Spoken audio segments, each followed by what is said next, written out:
제8장 당뇨병의 합병증 관리, 만성합병증, 신장질환. 콩팥이라고도 부르는 신장은 혈액 속의 노폐물을 배설시키고 수분과 전해질 균형을 조절하며 혈압을 조절하는 기능을 담당합니다. 신동맥으로 들어온 혈액은 사구체 모세혈관을 통과하면서 혈액 속의 수분과 노폐물, 전해질과 포도당, 단백질 등을 여과합니다. 이들 물질은 세뇨관을 통과하는 동안 재흡수와 재분비 과정을 거치게 되는데 불필요한 수분이나 노폐물은 소변으로 배출되고 단백질이나 포도당 등 몸에 필요한 물질은 혈관 속으로 재흡수된 다음 신정맥을 통해 몸속으로 돌아옵니다. 당뇨병 환자에서 혈당이 비정상적으로 높아진 상태가 장기간 계속되면 체내에 조직 단백질의 변형이 오고 그로 인해 전신의 세포와 혈관이 손상을 입게 되는데 당뇨병에 의해 신장의 세포와 혈관들이 손상되어 나타나는 질환을 당뇨병성 신증이라고 합니다. 당뇨병으로 사구체가 손상되면 신장의 여과 기능이 제대로 작동되지 않게 되면서 단백질 등 우리 몸이 필요로 하는 영양소는 소변으로 배출되고 반대로 몸 밖으로 배출되어야 할 노폐물은 제대로 배출되지 않는 상태에 이르게 됩니다. 그리고 이러한 상태가 진행되면 신장의 기능이 거의 상실되는 말기 신부전 상태에 이르게 되어 혈액투석이나 복막투석, 신장이식 등을 필요로 하게 됩니다. 참고로 당뇨병은 우리나라에서 투석을 하게 되는 가장 흔한 원인 질환으로 2003년 통계를 보면 말기 신부전으로 투석을 하는 약 4만 명의 환자 중 57%가 당뇨병이 있는 것으로 확인되었습니다. 당뇨병성 신증의 증상과 진단. 건강한 신장의 기능에는 상당한 여유가 있기 때문에 신장 기능이 상당히 손상될 때까지 특별한 이상 증상이 나타나지 않습니다.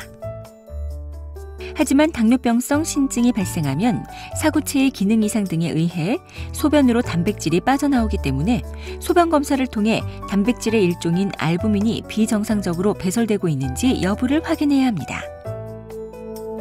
참고로 당뇨병성 신증의 초기에는 하루 30에서 300mg 정도로 미세한 양의 알부민이 소변으로 배출되는데 이것을 미세알부민 요증이라고 합니다.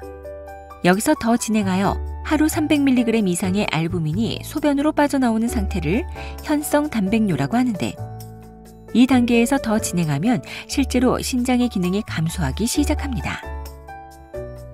이처럼 질환의 초기에는 환자가 특별한 이상 증상을 느끼지 못하기 때문에 당뇨병 환자는 최소한 1년에 한 번씩 병원에서 소변 검사로 미세 단백뇨를 측정해서 신증의 발생 여부를 확인해야 합니다.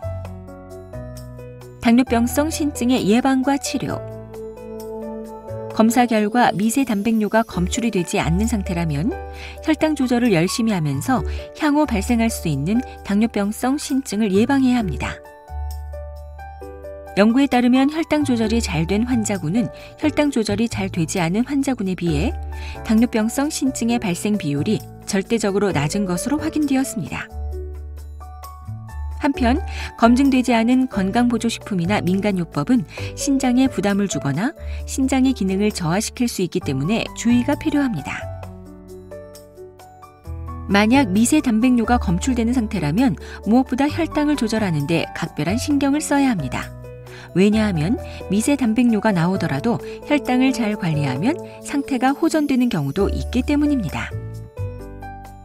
이미 현성 단백뇨가 나오고 신장 기능이 감소하기 시작한 경우에는 주치의의 지시를 따라서 단백뇨를 줄여주는 약물요법을 시작하고 혈당 관리와 더불어 혈압 관리에 더욱 신경을 써야 합니다. 신장 기능의 감소가 있다면 혈당 조절, 혈압 조절과 더불어 단백질 섭취를 줄인 식사요법을 시작해야 하는데 연구 결과 당뇨병성 신증이 발생한 환자에서 단백질의 섭취를 제한하는 것이 단백뇨의 진행과 신장 기능의 감소를 줄이는 데 효과가 있는 것으로 확인되었기 때문입니다. 그리고 신장 기능이 크게 저하되거나 만성 신장질환의 합병증이 동반된 경우에는 혈액투석이나 복막투석, 신장이식 등 저하된 신장의 기능을 대체하는 치료를 고려해야 하기 때문에 신장내과 전문의와의 상담이 필요합니다.